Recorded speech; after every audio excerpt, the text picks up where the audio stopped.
This episode is supported by What Should I Do With My Money from Morgan Stanley. Okay, can we just talk about how money is legitimately one of the hardest topics to bring up? Like, even when you think you have your stuff together, there's always this really weird awkwardness around it. That's why I am obsessed with this podcast. It actually makes money conversations feel approachable. I recently listened to an episode about affording multiple big life things at once, like a wedding, a house, and IVF, if they were all happening at the same time. And honestly, it hit home. So many people are wondering, can we actually have it all without sacrificing our sanity or our savings? What I love is that they bring in real experts who help break down these massive costs into actual doable steps. It's like having a money mentor in your ear who gets it.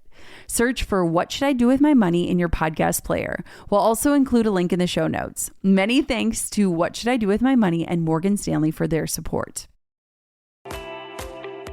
When you shift the way you think of it, your email is no longer a second form of your sales page. It is selling somebody the evidence that they should click to learn more. Your sales page should be doing the conversion for you, not your email. I'm Jenna Kutcher, and I help you trade hustle for purpose and build a business that gives you the life you actually want to live. From a $300 Craigslist camera to a 7-figure business I run from home, I've learned that success isn't just about what you do, it's about how you live. Here, you'll get strategies that work, systems that give you your time back, and steps that turn your effort into results and impact. If you're ready for clarity, confidence, and a business that feels as good as it looks, you're in the right place. This is the Goal Digger Podcast. If you've ever stared at your email list, wondering why it's not growing, or if you're not even sure where to start, this coaching session is going to light a fire under you. Shilpi Zalani is a high-performance coach, a powerhouse entrepreneur, and a mentor for ambitious moms who are ready to ditch their either-or mindset and build freedom-based businesses that support both their success and their families. Through her program, From 9 to Thrive, she's helping women break through limiting beliefs, get financially independent, and finally create a business that actually fits their lives. Shilpi has started, scaled, and exited multiple 6-figure ventures, generating over $1 million in revenue across her businesses. And she's done it all while navigating motherhood, cultural expectations, and the highs and lows of entrepreneurship, making her uniquely qualified to guide other women towards that same level of freedom. In today's coaching session, we're going to dive into one of the most valuable assets in your business, which is your email list. We're talking about how to grow it when you don't have a big audience, how to create lead magnets that convert, and most importantly, how to actually sell without feeling pushy or salesy. If you've been spinning your wheels chasing the algorithm and you're craving a system that can work behind the scenes to grow your business, trust me when I say this episode is absolutely for you.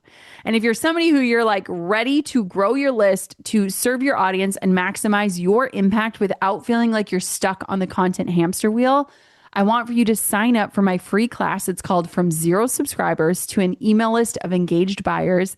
And you can sign up for your free seat at growanemaillist.com. Not only am I going to teach you about how to start and grow your email list, I'm going to pull back the curtain on the metrics that show off email superpowers when you compare it to social media, and how it is not going to take you more time. It's going to get you your time back. Save your free seat at growanemaillist.com. Now, without further ado, Shilpi Zalani, welcome to the Goal Digger Podcast. Welcome to the Goal Digger Podcast, Shilpi. Hi, Jenna. I'm so excited to be here. Thank you so much.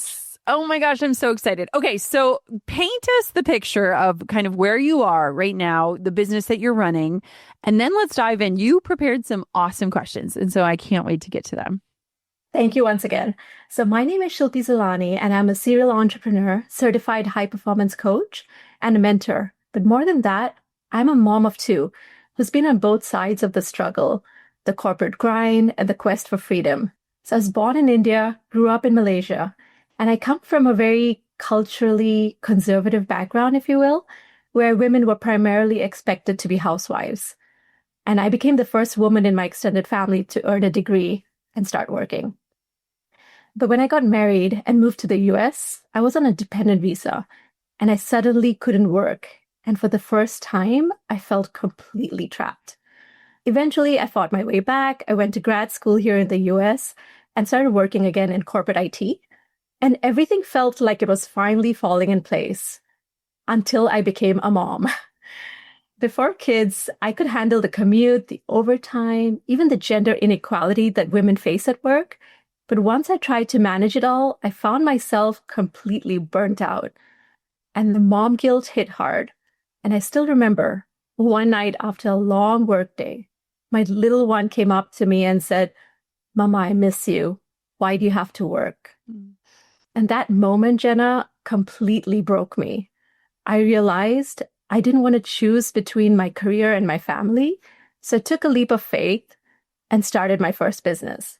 And over time, I built and sold multiple six-figure ventures that gave me the freedom I'd been searching for, really. Now, through my program, From Nine to Thrive, I help ambitious moms build businesses that fit their lives instead of running them. Because too many of us are really stuck in careers that demand everything from us, but give back so little flexibility. And while I've built and sold several brick and mortar type of businesses, this is my first online business, which means I'm now in that exciting but challenging stage of building and nurturing my audience. And that's why I'm so excited to talk to you today to learn how to grow through email marketing and systems that really create connection without burnout or guilt. Oh, I think so many women have faced like visceral, like line in the sand moments like that. And it's really interesting because I really do believe that we're at a really interesting time in history, in like just the modern era that we're in, where women are really having to choose, like, which path am I going on? Can I do both? Is both even possible? And it's just a really unique time to be mothering and to be an entrepreneur and to be all of the things. So I love that. And I love what you're doing. Okay, let's dive on in to some questions. Here we go. Yes. So my first question is really about, many women feel torn between speaking to everyone versus narrowing their message. How do you define a niche and message that not only resonates, but actually helps you attract the right subscribers to your email list? Okay, so I think that so much of it has to do with being people pleasers, especially like raising daughters. It's such a fine line, right? Of like, how do you, be kind and generous to everyone, but also how do you be really clear? And I think that when we struggle with getting clear about who is it that we want to serve and we want to work with, a lot of that comes from we don't want to make anyone feel left out, right? There is a innate fear within us of we want to be welcoming and inclusive and kind to all different types of people. But when it comes to marketing, I really have been learning and diving so deep, like in a nerdy way, into like, how do we be really clear with our messaging, what we stand for, who we stand with, what does this look like? And so, we've all heard the saying of like, when you try to talk to everyone, you talk to no one. But I think now more than ever before, it is necessary that we niche down and we're incredibly clear. And it's because information is so readily available and so easy to access, right? And so if we are getting general information, we usually take general action, which is inaction, right? But if we are getting specific information and we feel seen and heard and understood, that is what it takes in this attention era that we're in, where people's attention is really what we're trying to get. And so the more clear we can be, the more clear somebody is in taking the next step and actually moving towards action. And so I think what's beautiful is like, I am no longer searching for general information when it comes to anything. Like right now, I can look out my window. We just got a greenhouse and I'm like, I don't want general greenhouse tips. I need to know what is going to work in northern Minnesota, right? Same thing goes for women and careers and figuring out what their path is. Like, who is it that you're speaking to? And the more clear you can be, the less people you need to reach, but the more people will actually move. And so it's this shift in the way that we perceive value and success from being this numbers game and this volume game to going and focusing on depth and not width. And so I think some of it has to do with like societally and culturally unpacking this desire to please everybody. and really asking yourself, like, who exactly am I speaking to? And one thing that we did this year that was so beneficial, we did a whole episode about it, was surveying our audience. And even if you have a small audience, getting insight into who it is and who your work can help the most offers in that clarity so that anytime you go to create something, you're writing to one person and not to many. And it really can shift your marketing and it can add that clarity that can be sometimes hard to add when you're thinking of multiple people. Does that make sense? Yeah, totally. That was so helpful. Thank you. Good. So my next question is more around like when you're creating a freebie or a lead magnet to grow your list, do you think it's more powerful to focus on an emotional transformation? Like for me, it's freedom or flexibility, or more of a tangible result, like helping someone hit their 5K month? Okay. So here's what I think. And this also will play into the marketing of your freebie. So I think this is a double-edged sword in a beautiful way, because the way that we want to think about this is not only in what is in the guide itself, but how do we get people to opt in for it, right? And it's like two pieces, right? The creation and the marketing of the creation. And so the emotional hook is what will get people to click. So having that hook where somebody is like, yes, she gets me. This is what I need. This is that thing. That is what gets people to click. But the transformation and the results, like the tangible results, is what is going to keep them there. And so it's this mix of both of the things. And what's interesting is that in my company, we have like probably about 10 main freebies. And again, I have been doing this for a very long time. I have many different offers. And so I always recommend at least having 2 different freebies so you can kind of split test and see what's working better. But recently I got like so excited, I got my energy, and I was like, I'm going to create a new freebie. And what I noticed I was doing is I was creating first with that emotional hook in mind. Like, what are the marketing angles that I'm going to market this freebie with that are juicy enough to catch people's attention? But then what am I putting inside of this thing that really leads people to action, that gives them that win, that quick win, and that result? And a lot of times I think we overcomplicate things and we almost create an experience for somebody to not get results because it's maybe too complicated or too long of a time frame. And so it's like we're undermining the power of quick wins and the ability to prove to somebody that they can progress, even if their progress is really tiny. And so they both do that. And so I think it's like, yes, paint that feeling of freedom, but also give them a quick and tangible win that you can kind of promise them. And one thing that helps me to do this, and I feel like I do this with podcast episodes, I do this with offers, I do this with courses, I do this with everything, is I think, what is the ruler that I want somebody to hold this creation up to say clearly, did I get this end result, yes or no? And if you don't paint that ruler for them, they're going to create one in their own head of like, was this worth it? Did I get the value I thought I was? And so giving somebody a very clear ruler to hold up that creation to, saying, by the end of this guide, you will XYZ. By the end of this episode, you will understand X, Y, or Z. Hand them the ruler, and then that way you know you will keep measuring up and you will exceed expectations.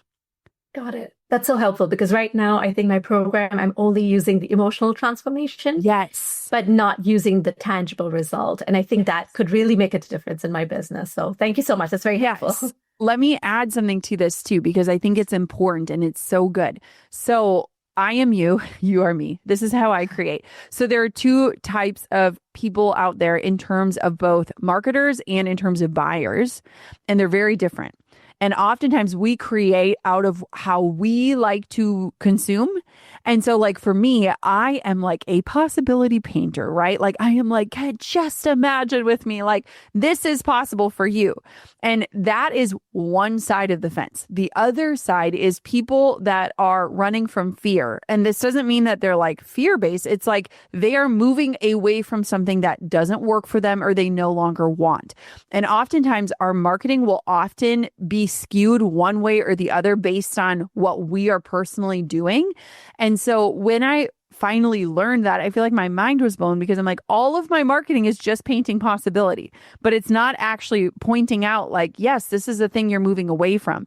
And so when we can find that balance in our marketing, in our offers, in our copy, it can speak to both sides of the coin well, because we ultimately want a diverse community that is moving either towards or away, right? Like there's not one is better than the other. We just tend to create the one that we are more often. And so finding a balance in that, in how you create and market your offers, will totally transform your results. And it will also attract in a different type of person that will really challenge you and help push you as a creator as well.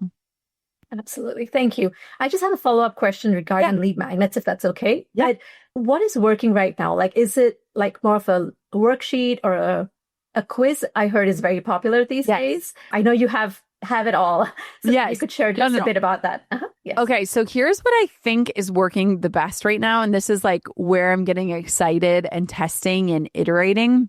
So I believe, and this is like just my beliefs, it's not necessarily scientifically proven yet, but I feel like we are shifting into a more specific results. So like something that is highly specific and quickly delivered. So for example, I recently got really excited as I was doing research about podcasting. I was like, oh my gosh, I'm seeing all these little nuggets.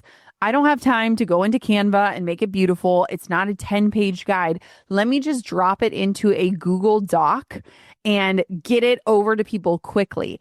And it's almost like lo-fi creation, where it's like, there's not these pretty pictures of me doing what I do. It's like, here is the 5 things that I just discovered, and I want for you to know you can opt in to get them. And that was like the most recent opt-in that I was playing with, where it's like, you just want the information. You don't care if it's pink or blue or purple. You don't care if there's pictures or not pictures. You want this piece of information. This information is juicy enough for you to opt in for it. So I do feel like it's important to just test different things and have fun with it. Like, you are not curing cancer here. And I wish we were, right? I so wish we were.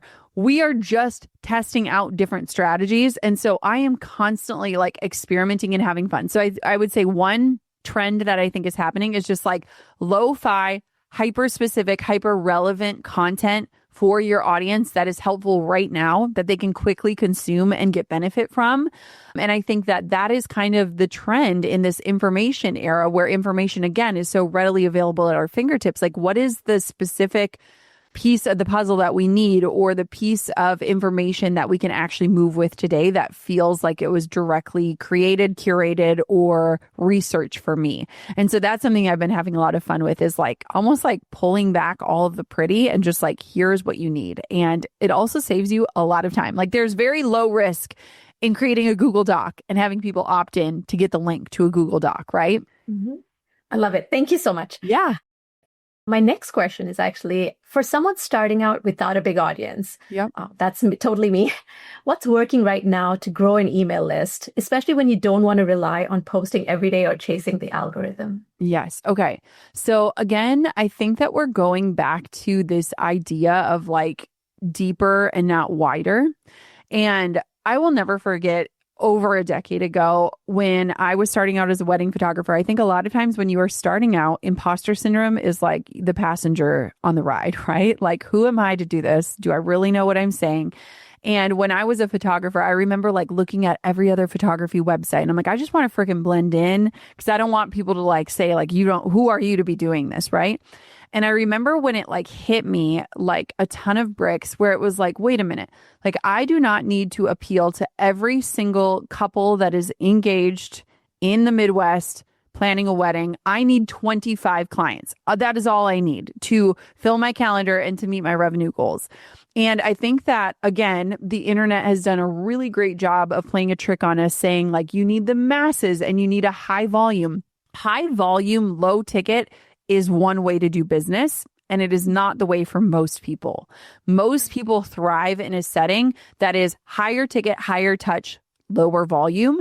And I think that honestly, like, when you are starting out, that is probably the main way to grow a sustainable business, right? It's not if you build it, they will come. It is like, when you serve them, they will bring friends.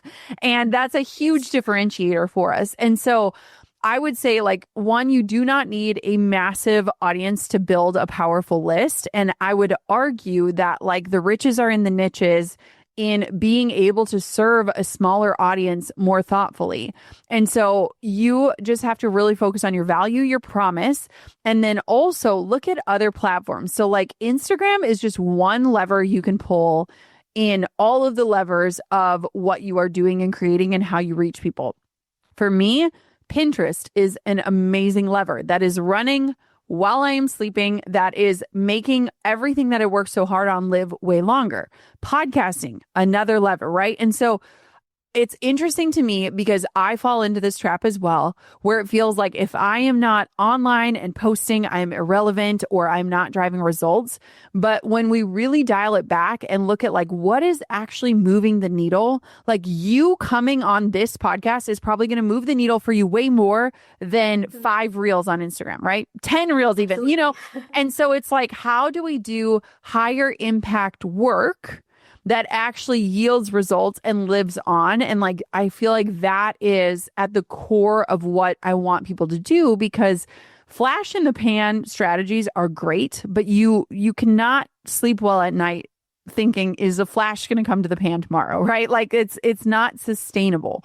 And so I would really look at like more long-term strategies. And I am like old school in that, like, we still blog every single week. I started my business on a blog, but like SEO and having content that serves and is still working for you years from now, like I will just argue that looking at long-term growth strategies and levers you can pull in that way are always going to beat out trying to go viral or trying to have that moment that actually gets somebody's attention and gets them attentive enough to click off of an app and do an action that you want them to take. And so when I think about like an email list, and even if you had an email list of 25 people, if you invite them to personally respond and you start conversations with them, or you say, ask me a question and I will spend 5 minutes recording a loom for you or a voice message response for you, like going deeper, not wider, is such a gift. And I think that it is so often overlooked. And I think it is so deeply craved, especially right now in our culture. Absolutely. Thank you so much, Jenna. That was so helpful. So once people start getting subscribers, how do you actually turn those new names into paying clients or course buyers without feeling too pushy or too salesy? Yes. Okay. So one thing that I think we have to shift in terms of selling, I mean, I think a lot of us have a very complicated relationship with putting ourselves out there and asking for money. I know I do. And so I often feel like when we think of like selling, it almost feels like we need to convince somebody to buy something. And while that is true in some ways, I don't think it actually is the way that you sell through email. I think that selling through email is basically this continuation of a conversation that somebody said, I want to be a part of this. And it's like showing up as a mentor or a guide who genuinely has something to offer and knows that that offer is valuable. And I have really connected with this idea of like, the people who want transformation and understand what transformation is possible, if we kind of circle back to that thought of like painting the possibility, they are excited to invest in that transformation. And so it's not this awkward value exchange of like, oh my gosh, you're giving me your money and I'm convincing you to do this. It is like, here's what I'm painting for you. You've got to put skin in the game to get there. And here's what this investment will give you. And I am somebody who, when I think of like knowledge-based businesses, I often want to position this in this way of like, you get to pay to learn something once and you get to reap the rewards from learning that until the end of time, right? Like that is so valuable. And so when you think about positioning, and if you remove this idea of having to convince someone, and you think about the true opportunity to save somebody time, to save them money, to save them frustration, to save them from going down the wrong path, it is so easy to get convicted in what you're offering. The other thing I would say when it comes to an email list is you do not need to sell in an email. I think that's something that we get wrong, is like, we often look at it and we're like, okay, how do we almost like convince somebody to buy something in this email?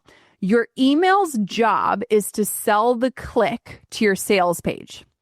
When you shift the way you think of it, your email is no longer a second form of your sales page. It is selling somebody the evidence that they should click to learn more. Your sales page should be doing the conversion for you, not your email. And so when you look at it in that way and you think, what do I need to say or what do I want to say to sell the click so that somebody can learn more about my product, my service, or my offer, it changes the way that you can communicate in email and it brings it back to a conversation and not a sales pitch. And so I think that differentiating those things can really help you get into a space where you're writing to one person and it feels incredibly personable. And all you are doing is inviting them to click to convert somewhere else. So it's not necessarily converting in the inbox, it's selling the click to where you want them to go. Yeah, I love it. And, I remember hearing it from someone where it said, sales, you don't want to be self-centered, but you want to be service-centered, really. Yes. And whether that's by email or in person. But I think having that kind of mindset really makes a difference. Yes, absolutely. Yeah. Right. So my next question is, as a mom and entrepreneur, how can you set up systems like email automations that help you grow and serve your audience while still having flexibility and time for your family? Okay. I freaking love automations. Like if I could automate everything in my life, I probably would. What I love about email is, so the average entrepreneur sends about 40 emails a day. That's crazy, right? Like that's a lot. And so when people come at me and they're like, I don't have time for an email list or things, I'm like, you are already doing the work. But instead of going one-to-one, you could go one-to-many if you sat down and were thoughtful with one email. And so what I love about automations is you can do it in one of two ways. And I've done them both ways. So they are both tried and true, in my opinion. So one way is to build out a sequence or an automation or a funnel week by week. So let's say, Shilpi, that you say and commit to sending one email per week to your email list. Mm-hmm. And you have this insight, like I'm going to send out 4 emails, so 1 email per week this next month. And those are going to become my welcome sequence. You're doing the same amount of work, but you're building from a different place where you're thinking, okay, here, this comes first, this comes next, following and following. And so instead of feeling like an email to your list has to be a one and done, or that you're constantly on the hook to be creating something fresh every single week, that's one really easy way to build out an automation or a sequence. Same thing as if you go into a launch. You could just be building out and sending emails one at a time, knowing, okay, after this live period is over, this is going to become a sequence or a funnel that I'm going to automate. I know it's tried. I know it's true. I know it's tested. I've seen the results and it works. So this is going to become an automation. The second way, which is the way that I mostly create because I have ADHD and batch working saves my life, is I will often sit down and map out an entire sequence. Or for example, like when I sit down, we send 2 emails per week to our email list. And again, I've been at this for a very long time. And then clearly I have a lot to say.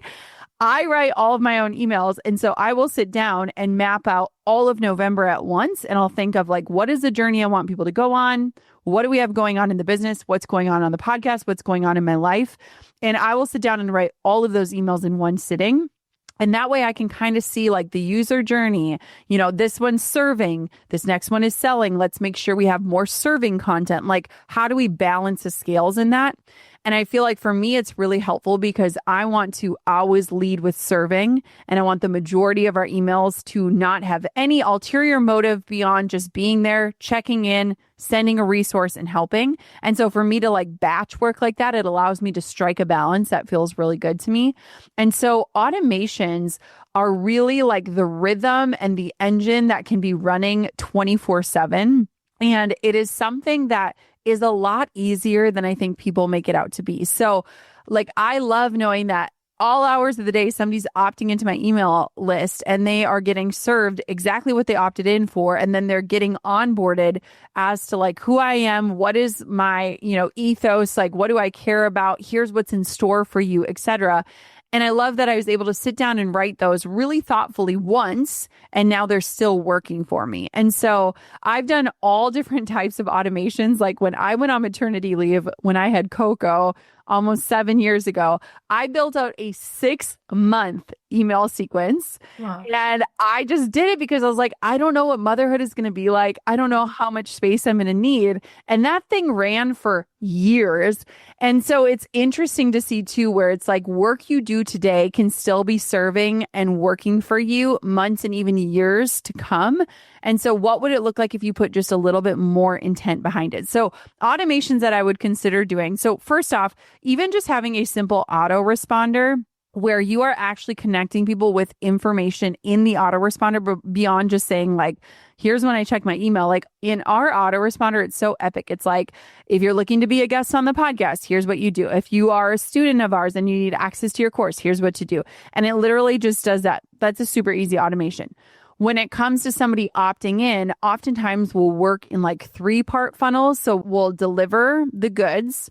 We'll send them some sort of serving, like quick tip that is adjacent to what they opted in for. And then we'll send them an invitation to whatever that next step is, whether it would be to book a call, to attend a webinar, to check out more information. And so if you think of it in 3-part sequences, it's actually not as overwhelming and it's not as much work as I think our brains can make it out to be.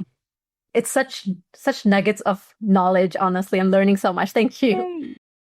So when you look back at how you've built your list and business, what's one belief you had to unlearn about marketing or sales to really embrace the power of email?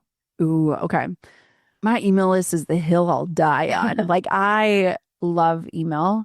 I think one thing that I've had to unlearn is the volume game, right? Because I think we see volume, especially on social media. And it's like, nobody knows how big your email list is, right? Like your email list could be 20 people. It could be 20,000. Nobody knows that.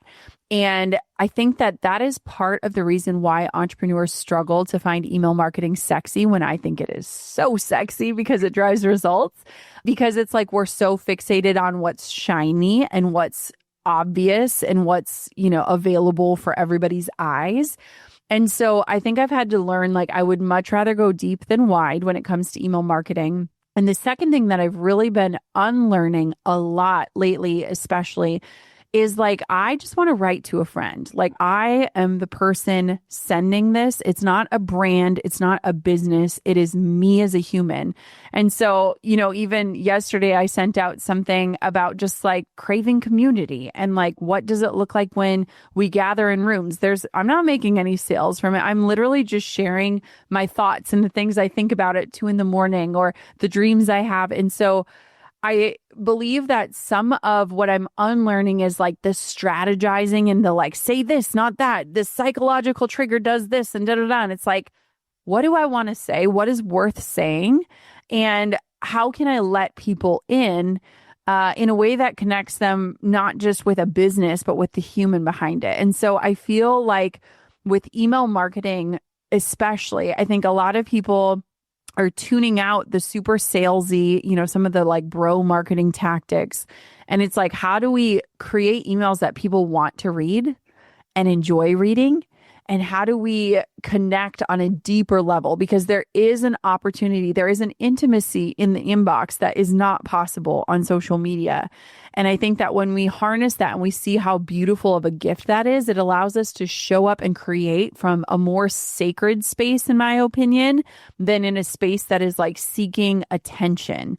And so I feel like it's been really fun getting back in the writer's seat and like really just like, what's worth saying and what do I want to say and how do I make this an exclusive piece of information, content, whatever you want to say, a message that isn't being shared in other places because I'm able to have that piece of intimacy. Absolutely. Okay, that was so helpful. I have a follow-up question regarding that. I mean, with AI coming everywhere, right? Like, what are your thoughts in terms of incorporating, a lot of people are incorporating AI in everything they do in their business, right? What are your thoughts specifically with using AI in email list building? Yeah, I mean, I think that there's a way to do it consciously and responsibly. I think that it should be a partner, not the author, if you are going to use it. Oftentimes, I will write what I want to say, and then I will say, is there ways or opportunities to say this better? Or does this bring up more questions or more solutions, right? And so it's like looking at it as a partner and not necessarily a co-creator. I think is really important. I think that there are so many telltale signs and dead giveaways when people are using it too much, right? Where it's like, what is this? Or like, this does not sound human, or this emoji use is so over the top, or I've never seen so many M dashes in my life. And so like I want to always be human led, and then I want to be like challenged or partnered with AI in a way that just makes my humanness better. And the way that I look at AI use is like, I want it to support me in ways that get me back to my life. I don't want it to take over my life. I don't want it to take over the parts I enjoy about my work, which is like writing. But if it's a partner along the ride and it helps me be more clear, or it helps me communicate better, or it allows me to see gaps in my own thinking or my own communication, I welcome it. One thing that I think can be really helpful is if you can create a story log. So that's one way that I think AI can assist in this, where oftentimes, like, you can literally pull up the voice feature on whatever AI you use. I like ChatGPT and I like Claude. And you can even say, like, I want to build out a story log that I can dip into when I'm writing content. Ask me questions that will help me derive a powerful story log. And that way, too, if you're looking at creating an email and you're like, I have nothing to say, like, pull into your story log. Like, we have a really intense story log for my business. And it's really easy then to see, like, well, what story makes sense with the point I'm trying to make? Or like, what is a time when I experienced this and how do I communicate that? And so I think that can be a really unique way to use AI to build out your more personal database that cannot be replicated or duplicated, that is so beyond just being information. Awesome. Thank you. Yeah. I appreciate that. Last question, but what's one simple shift someone could make this week to really start seeing traction within their email list, even if they feel like they've tried it all? Yeah. Okay. So I would just say stop writing to, quote, your list and start writing to one person. And even if you have to put in the send field like one person's name, so that as you're writing, you're just thinking about that one person, I think that if you picture that person sitting across from you, your emails will instantly become more magnetic. I have a dear friend. Her name is Sarah. She's like a very close friend in my life. She has 3 kids. She had a side hustle. She had a really successful business. She's like your dream client too, where like she's figuring out, like, do I keep going with this? Do I take a break? What does this look like? And whenever I write, I just think of that actual human, not like an ideal client avatar, not this like obscure person who I don't know. And if you've never served your dream client, but you think like, hey, I follow this person online, I would die to work with them, write to that person, right? Like, the more clear you can get in thinking of like, well, what would I talk about if we sat across from each other drinking coffee? Or like, what would she need to hear today? Or what's a question she might ask me? When you can like personify and get it down to one person, it takes away this whole email list idea and it really makes it feel more intimate. And the second thing that I would say to do is invite responses. So this is not only a strategic move in the sense of like, if your emails were showing up in spam or promotions for whatever reason, if somebody replies, it shows those service providers that there's like a real relationship here. But oftentimes it feels like all of our marketing is like shouting into the void, right? And it's like, does anybody hear me? Did anybody get this? Did this make a difference at all? And so I would say in every email you create, add in a question or a prompt and say, like, genuinely, I want for you to respond and tell me X, Y, or Z. It could be like your last Amazon purchase that you regret, or it could be like the one thing that you're struggling the most with. And the more that you can start to see like, wow, these are actually reaching real people, not just a subscriber number, it will change your life and it'll give you so many ideas of the content you could be creating or the way you could be speaking to them. And so I have been like inviting in responses, and guess what? I read them and it's so fun to be like, wow, my email reached this person today, or this is the thing that I could talk about next on the podcast. And so I think that would be the shift that I would recommend making, is like, don't look at it as like this volume, whether it's small or big in terms of a list. Look at it as one person and invite in that dialogue. And I will tell you that if you can get somebody to reply, that is the warmest lead you will ever have, whether it becomes a friend in your life, a collaborator, or a client of yours. Having somebody dedicated enough that feels like they can hit reply to you is gold in so many ways, just in terms of life and in business. Absolutely. Well, thank you so much, Jenna. This has been incredible and a true privilege to get coached by you. Oh, thank you so much for coming on. Where can everybody find you and connect with you and learn more about you and watch you implement the things that you liked from today's episode? Thank you. So if you'd like to connect, you can find me on Instagram at Shilpi Zalani or visit my website at shilpizalani.com. And if you're a mom who's dreaming of starting a freedom-based business, I'd love to help you map out your next steps. You could book a free strategy call with me right on my website or download my lead magnet, my free business decision worksheet to get clarity on the right business for you. And again, that's shilpizalani.com. Thank you. Amazing. Thank you so much for coming on the podcast. Thank you for being coached live on the air. And just thank you for being a part of our community. Thank you, Jenna. Again, thank you so much. It means a lot to me. Oh, I just love these coaching sessions. I love connecting with listeners and other women who are building businesses and raising families. And I hope today's episode was really inspiring for you to look at email marketing, to find the sexiness in something that isn't as shiny as social media. But let me tell you, the results it drives are totally worth it. When you think about an email list, you have to consider that this is an asset you own and a true experience that you can control, unlike social media and all the algorithms that we play on. Thank you so much for listening to this episode of the podcast. If you want to learn more about growing and serving an email list, please sign up for my free class. It's called From Zero Subscribers to an Email List of Engaged Buyers. You can save your seat at growanaemaillist.com. That's growanaemaillist.com. I hope to see you in that masterclass. And of course, until next time, gold diggers, keep on digging your biggest goals. Thanks for listening to the Gold Digger Podcast. I hope today left you inspired and equipped with something you can put into action as you build a business that truly supports your life. If this episode resonated with you, here's how you can help the show reach even more entrepreneurs. Hit follow, share it with a friend who's building something meaningful, and if you're feeling generous, leave us a review. Those reviews help other listeners discover these conversations when they need them the most. This show has become so much more than I ever imagined, and it's because of listeners like you who show up and share. You are helping build something that will inspire entrepreneurs for years to come.